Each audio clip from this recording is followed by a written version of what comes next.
안녕하세요. 강서대학교 이상철 교수입니다. 이번 시간에는 우리 R 사용법에 대해서, 기초 사용법에 대해서 배워보도록 하겠습니다.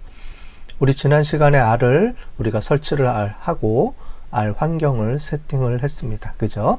그래서 RST라는 프로젝트 폴더를 만들었고요. 우리 이 안에 보시면 여러 가지 우리 데이터 파일들을 실습 파일 데이터 파일을 올려놓고 제일 마지막에 우리 rst.project 파일이 하나 생겼을 겁니다. 자, 지난번에 얘기한 것처럼 우리가 R을 실행하기 위해서는 R 각각의 그 파일을 실습 파일을 바로 클릭하는 게 아니고 이 프로젝트 파일을 실행시켜야지만 됩니다. 그래야지만 이 R 프로젝트가 움직이고 있는 이 전체 프로젝트에 대한 워크스페이스, 즉 작업 공간이 인식되기 때문에 그렇습니다. 자, 먼저 요거를 실행을 해 주시고요. 자, 그러면 우리 그동안에 저장되어 있던 R 프로젝트가 실행이 돼서 전체 화면이 보여질 겁니다. 자, 프로젝트가 실행이 되면 여기 보시는 것처럼 R 엔진이 들어와 있고요. 우리는 R 스튜디오는 이 R 엔진을 위해서 작동하는 거라고 우리가 배웠습니다. 그죠?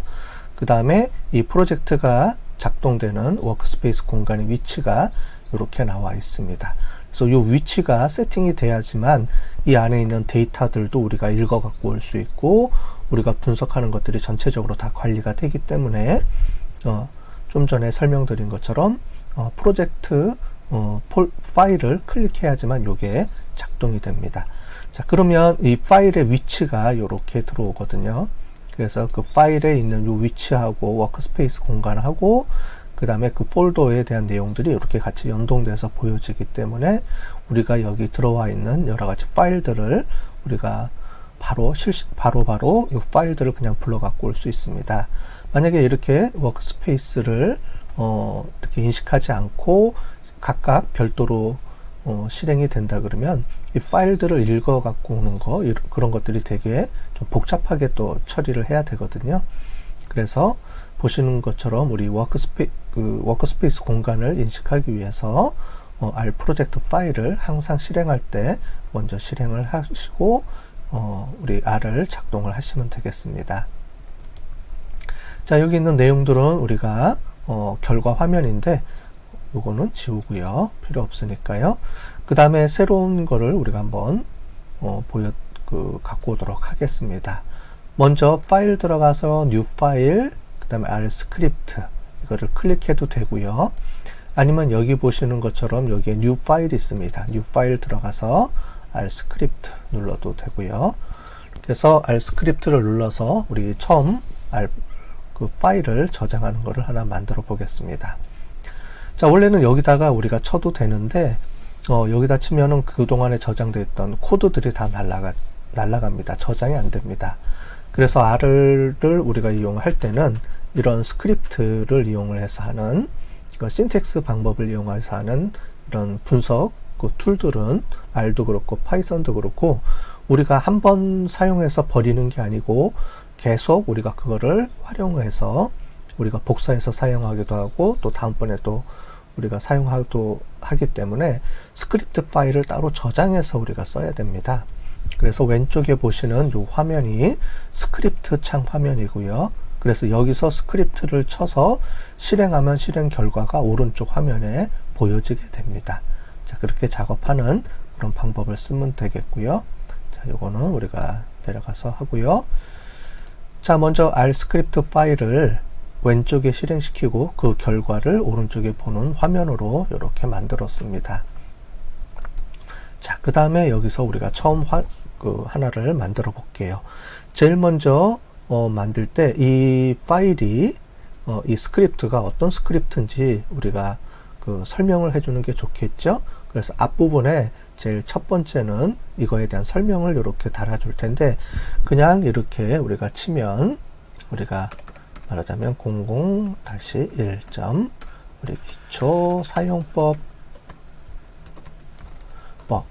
이라는 폴더를 하나 파일을 만든다고 해봅시다. 여기 있는 내용이 이런 거라고 하면은 이렇게 하게 되면 이 R 코드에서 얘를 우리가 명령어로 인식을 합니다. 그러면 안 되겠죠. 그래서 이런 것들을 우리가 처리해 줄 때는 우리가 실제로 우리가 돌아가는 코드와 그 다음에 이 코드를 설명해 주는 설명문으로 구분을 해 줍니다. 우리가 프로그래밍에서는 그거를 우리가 주석 처리한다고 합니다. 그래서 주석 처리할 때는 제일 앞에다가 이렇게 샵을 하나를 추가를 해주면 전체적으로 색깔이 바뀌죠. 그래서 이렇게 있는 색깔하고 약간 회색조로 바뀌는 이렇게 색깔로 해주면은 앞에다 샵을 처리해 주면은 요거는 우리가 명령어로 인식하는 게 아니고 설명문으로 인식해 줍니다. 자, 그러면 얘는 실행이 안 되겠습니다. 그죠? 그래서 이제 우리가 작업을 할 때 실행 코드 말고 그걸 우리가 말로 설명을 해줘야 되겠죠. 그럴 때는 이렇게 주석 처리해서 이렇게 앞에다가 넣어주면 되겠습니다. 그래야지 우리가 전체적인 코드에 대해서 다음에 또 볼 때도 쉽게 이해를 하면서 우리가 사용할 수가 있기 때문에 그렇습니다.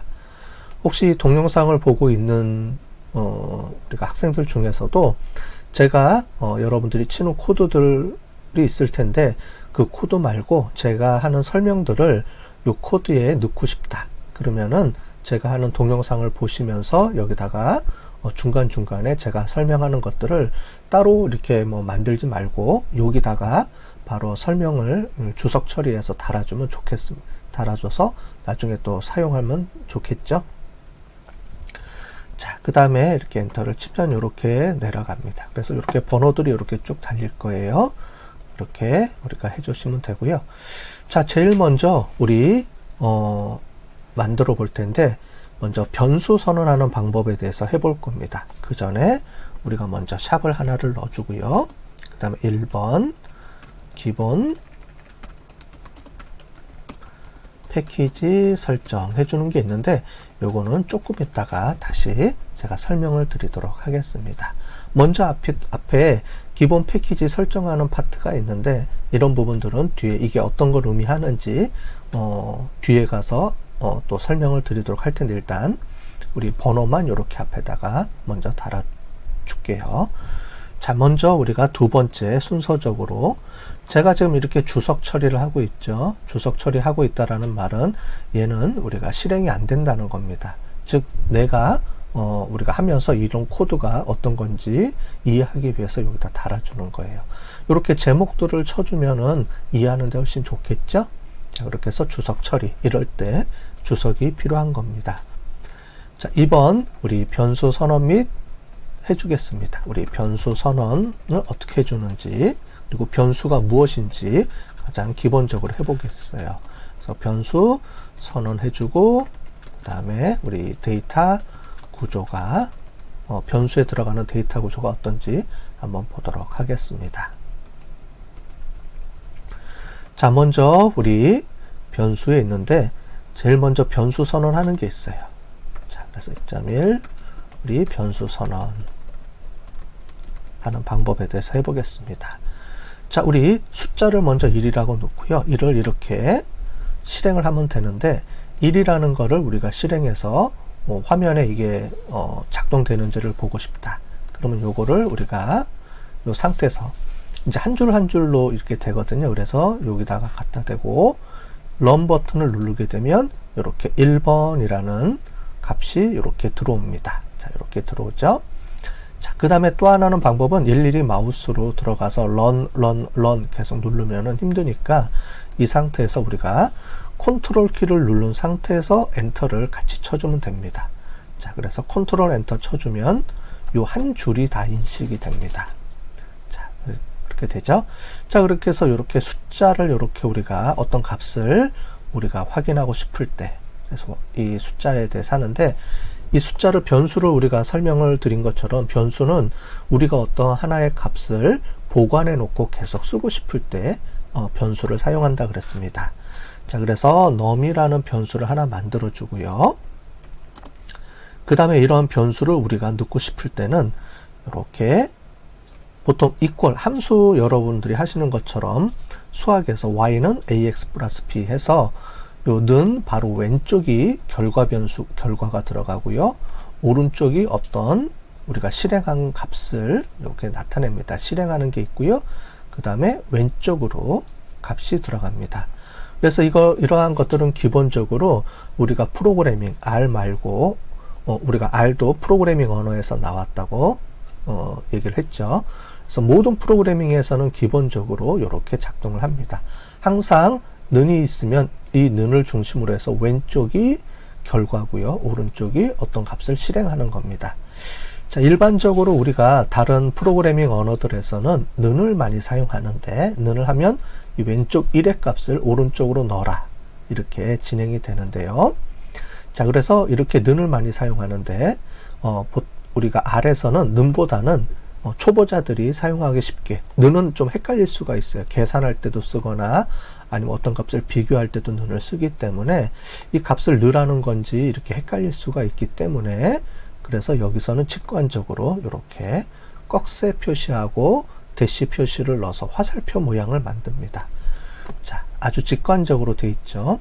자, 그래서 이렇게 꺽쇠 표시, 그 다음에 이렇게 해주고 1이라고 해주면 이 상태로 우리가 실행을 하면 런을 누르면 되고요. 아니면 좀 전에 보신 것처럼 컨트롤 엔터 키를 눌러주면 됩니다.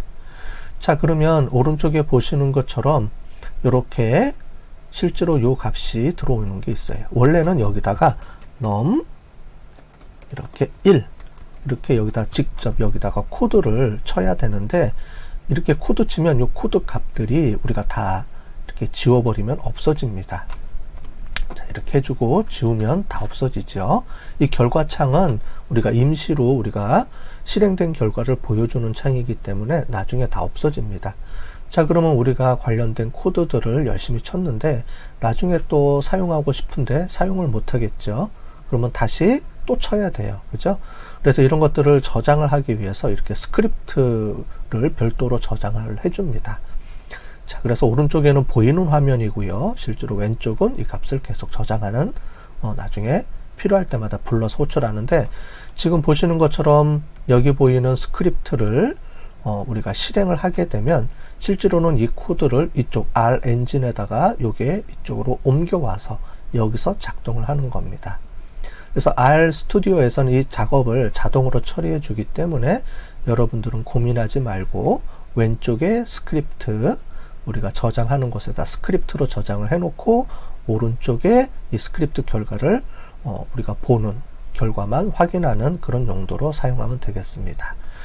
자, 이렇게 num이라는 값이 들어가 있는데, 이 num이라는 값은 어디에 저장되어 있냐면 밑에 보시면 environment라고 되어 있는 부분이 있습니다. 이걸 다시 보고 싶을 때 이렇게 클릭하면 보여지죠.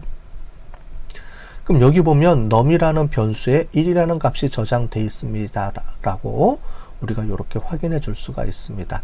실제로는 우리 눈에는 안 보입니다. 우리 눈에는 안 보이지만 이 컴퓨터 안에 내부에 이렇게 따로 숨겨서 이렇게 저장을 해 놨습니다. 자, 근데 우리가 보고 싶어요 때가 있겠죠. 그래서 R 스튜디오에서는 요 environment 요 화면으로 보시면 어떤 변수들이 지금 현재 저장이 되어 있는지 이런 값들을 쭉 확인해 볼 수가 있습니다. 자, 그래서 필요할 때마다 이렇게 보여주시면 되고요. 아니면 이렇게 조금 내려서 이렇게 작업을 해 주셔도 되고요. 자, 그러면 이거를 값을 우리가 다음에 우리가 쓰고 싶다, 호출하고 싶다. 지금 num이라는 변수에 1이라는 값이 저장이 되어 있는데 1이라는 값을 우리가 막 작업하다가 제가 이걸 다시 호출해서 쓰고 싶다 그러면 변수명만 이렇게 호출해 주시면 되겠습니다. 자, 그래서 이렇게 num이라고 호출해 주면 num이라고 하고 컨트롤 엔터 쳐주면 num이 우리가 호출이 되면서 이 변수는 자기가 저장되어 있는 이 값을 보여준다 그랬죠. 그래서 변수명이 호출이 되는 게 아니고 변수 값이 호출이 됩니다. 이렇게 1이라고 호출이 되어 있습니다. 그죠? 자, 그래서 요거를 우리가 한번 타입을 확인해 볼게요. 여기다가 이 타입 해서 of 해서 쳐주면 또 하나 더 이런 IDE 툴들, 통합 툴들이 좋은 게 뭐냐면 여기 관련되어 있는 단어들을 이렇게 조금만 쳐보면 거기에 관련돼서 우리가 쓸 수 있는 여러 가지 함수들이 이렇게 명령어들이 보여지게 됩니다. 훨씬 편하게 우리가 사용할 수가 있겠죠. 만약에 이게 안 보여주면 우리가 계속 기억하면서 쳐야 되는데, 이렇게 단어 몇 개를 치면 이렇게 관련된 내용들이 뜨기 때문에 훨씬 더 사용하기가 편하죠. 자, type of 또는 타입 해주고 이렇게 마우스로 클릭하거나 해주면 자동으로 이렇게 들어갑니다.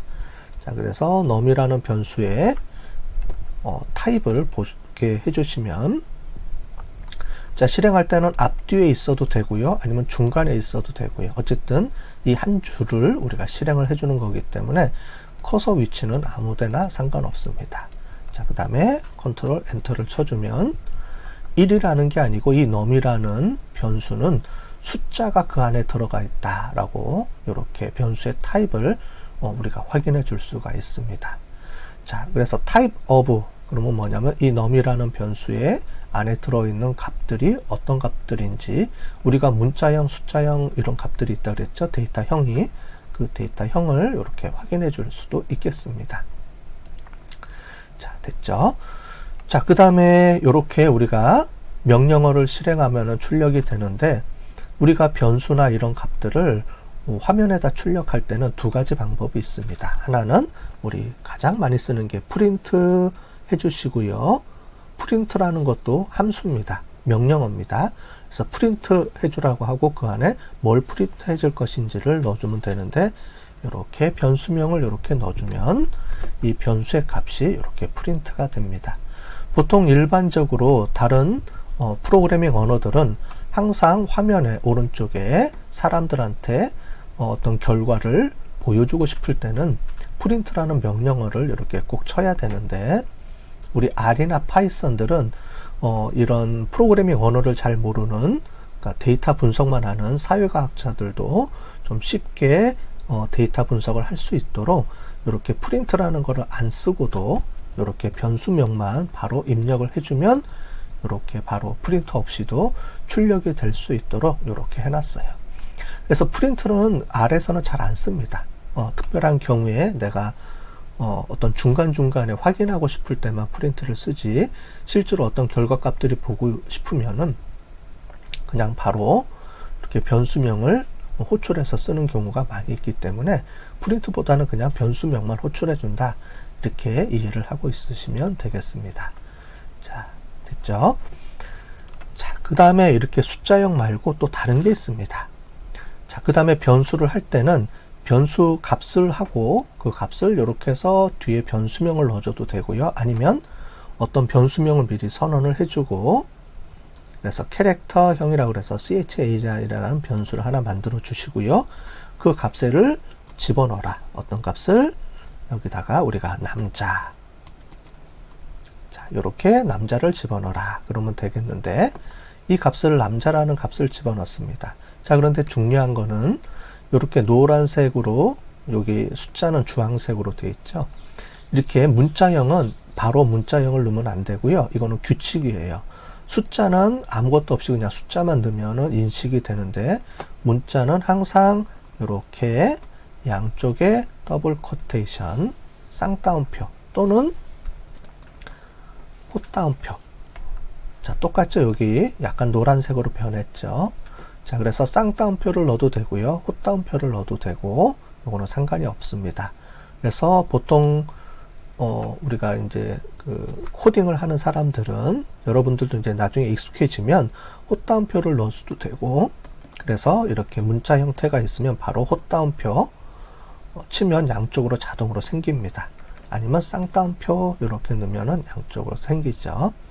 자, 이렇게 해놓고 여기에 문자열을 넣어주면 됩니다.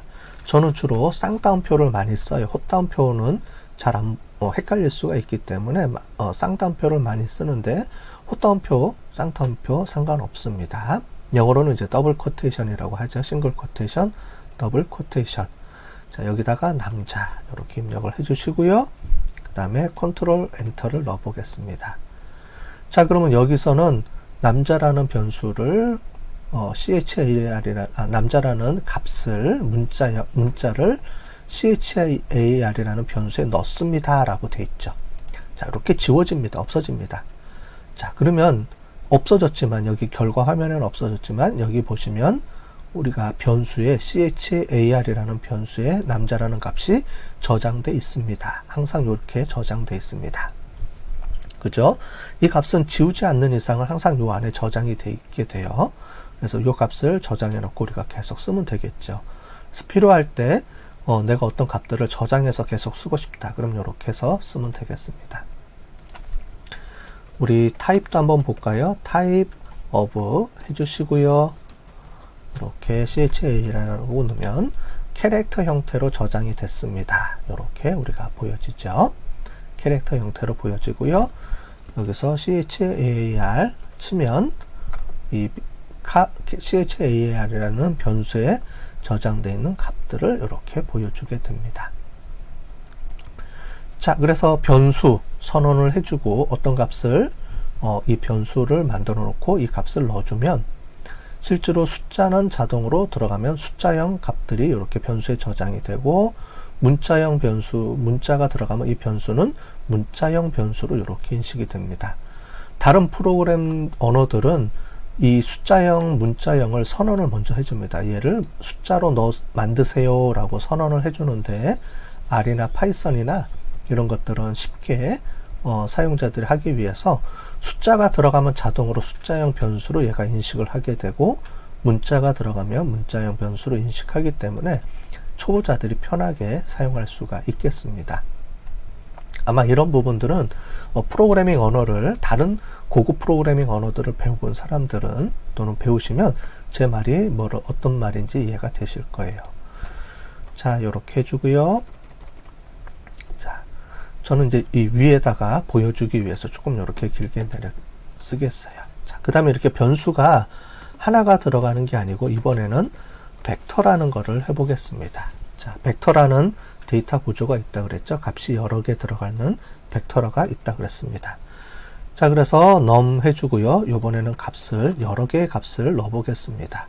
그래서 1, 2, 3, 4 이렇게 값이 들어가면 되는 게 아니고 벡터를 넣을 때는 c라는 값으로 해서 동시에 집어를 넣어줘야 돼요. 그래서 이렇게 c 해주면 되고요. 요 안에다 넣어주면 되는데 가끔 이렇게 대문자를 입력하시는 분들이 있어요. 대문자는 우리가 여기 코드에서는 프로그래밍 코딩 하는 데서는 영어 캐릭터의 대문자와 소문자를 구분을 해줍니다. 그렇기 때문에 대문자, 소문자 이렇게 구분을 해서 써줘야 돼요. 이렇게 대문자로 써주게 되고 자 1, 2 이렇게 해서 값을 집어넣게 되면 이렇게 뜨죠. 이런 것들을 우리가 에러 메시지라고 하는데 이렇게 보면 이렇게 써 있죠. 그래서 에러가 발생해서 저장을 할 수가 없습니다. 이렇게 돼 있습니다. 자, 그래서 저장이 지금 안 되게 돼 있어요. 자, 왜냐면 num이라는 걸 넣어보면 기존의 값들이 들어와 있고 이렇게 변화가 안 돼 있죠. 그래서 C가 아니고 이렇게 소문자 C입니다. 헷갈리지 마시고요. 여기에 대문자고요. 여기에 소문자입니다. 소문자 C로 해주시고 자, 실행을 해보겠습니다. 자, 그 다음에 num이라는 걸 눌러보면 이렇게 값이 1과 2라는 값이 이렇게 들어와 있는 걸 볼 수가 있습니다. 이렇게 값을 하나하나 넣고 싶으면 1, 2, 그 다음에 3, 4, 5 이렇게 넣어도 되고요. 아니면 연속적인 값을 넣고 싶다 그러면 3부터 땡땡 해주면 연속적인 값을 넣으라는 겁니다. 언제까지? 16번까지. 그러면 3, 4, 5, 6, 7, 8 들어갑니다. 자, 이렇게 값을 하나씩 넣고 싶으면 컴마 여러 개 값을 넣고 싶으면 이렇게 넣으면 됩니다. 한번 넣어볼까요? 1번, 2번 이렇게 넣고 num을 누르면 1번, 2번은 이렇게 하나씩 들어간 거고 3번부터 16번은 이렇게 연속값이 쭉 이렇게 들어가 있죠. 자, 그렇게 해서 이렇게 값이 들어가 있다라는 걸 확인해 보실 수가 있겠고요. 자, 그 다음에 우리 캐릭터 값도 바꿔 보겠습니다. 이렇게 C 연습을 해 볼게요. 이번에는 남자 우리가 영어로 해 볼게요. 남자는 M으로 해보겠습니다. 남자, 그 다음에 여자 F, 그 다음에 다시 또 남자 M, 컴마 여자 F 이렇게 해서 넣어주시면 문자열은 항상 이렇게 더블 쿼테이션으로 이렇게 모든 값들을 처리를 해줘야지만 됩니다. 그래서 저장을 해주고 저장된 값을 확인해 보시면 이렇게 MF 문자열이 저장이 됐다 라고 이렇게 들어가 있습니다. 그래서 딱 보시더라도 어떤 값들을 볼 때 이렇게 숫자 형태가 들어가 있으면 숫자 형태고요. 아무것도 없이.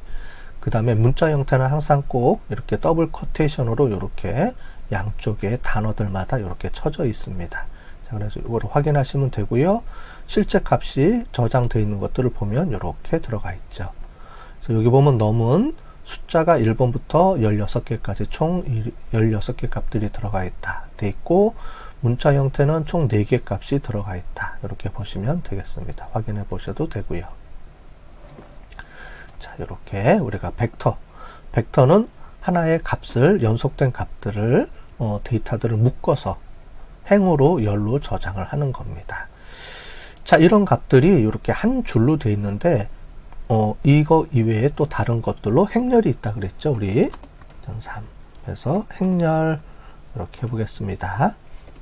자, 행렬은 이 값들이 연속적인 값을 우리가 뜨게 돼요. 자, 그래서 이렇게 해볼게요. 자, 먼저 행렬을 만들어 보겠습니다. 우리 기존에 있던 변수에 저장되어 있던 거를 만들어 볼 텐데, 우리 매트릭스 이렇게 해주시고요.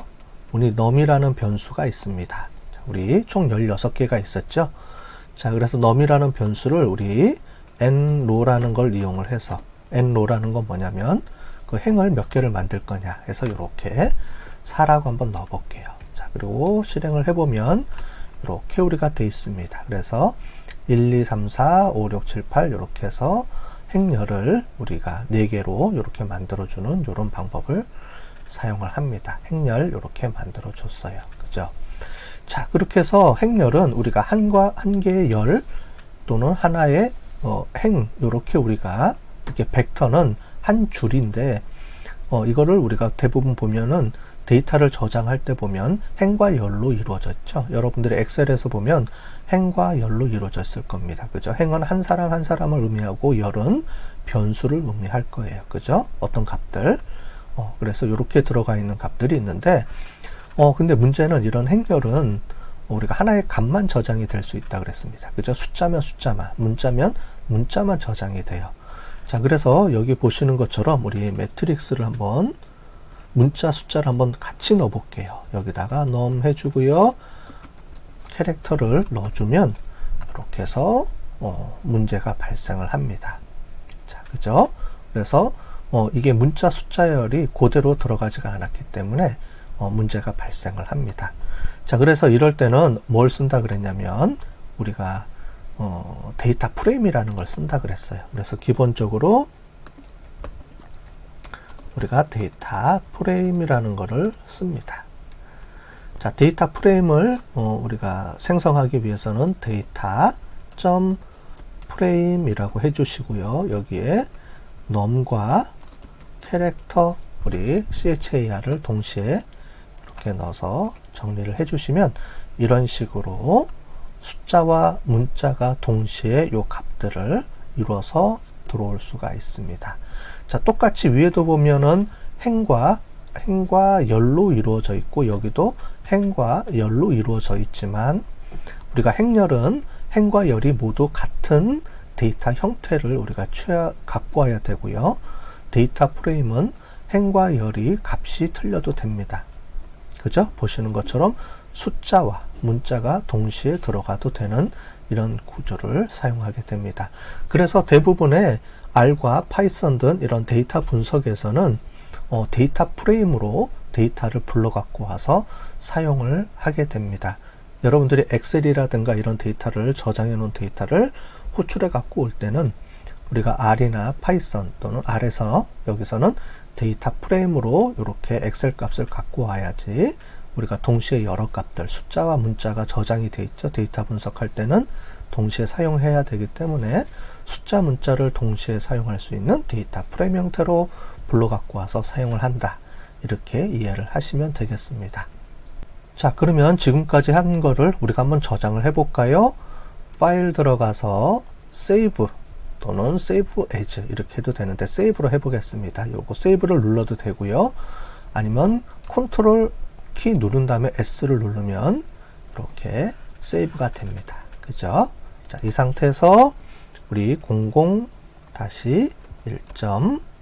우리 아까 전에 앞부분에 우리가 제목을 이렇게 우리가 붙여놨었죠. 그래서 기초 사용법 이렇게 해주시고요. 원래는 .r이 이렇게 붙는데 r 또는 소문자, 대문자 r 또는 소문자 r로 확장자를 이렇게 붙여주시면 되는데 여기 보시면 자동으로 파일 형식에 .r이 자동으로 붙게 되어 있습니다. 그래서 여기다 이렇게 기초 사용법이라고 파일명만 적어주면 자동으로 이렇게 파일 확장자 명이 붙게 됩니다. 옛날에 우리가 초기 버전에는 이런 R을 우리가 없기 때문에 이렇게 제가 일부러 이렇게 확장자 명까지 적어 줬어야 되는데요. 이제 옛날 동영상들을 보면 이렇게 .r이라고 꼭 쳐줘야 됐었습니다. 근데 이렇게 우리가 최신 버전에는 이거 없이 파일 형식의 R로 자동으로 이렇게 입력이 될 수 있도록 수정이 됐기 때문에 이렇게 기초 사용법 그리고 이렇게만 해주시고 우리가 저장하면 되겠습니다. 세이브를 누르면 여기 00-1. 기초 사용법.r 이렇게 해서 저장이 되고요. 파일에 보면 요거는 아직 좀 에러가 나는데 001 기초 사용법이라 그래서 제일 밑에 이렇게 되어 있습니다. 자, 이렇게 네임으로 다시 조정을 하면 이렇게 제일 위에 올라와 있겠죠. 그래서 00-1 기초 사용법.r 이렇게 되어 있고요. 자, 지금 요것처럼 우리가 이렇게 기존 거를 없애고 다시 또 실행을 하게 되면 지금 보시는 것처럼 이렇게 다시 실행이 됩니다.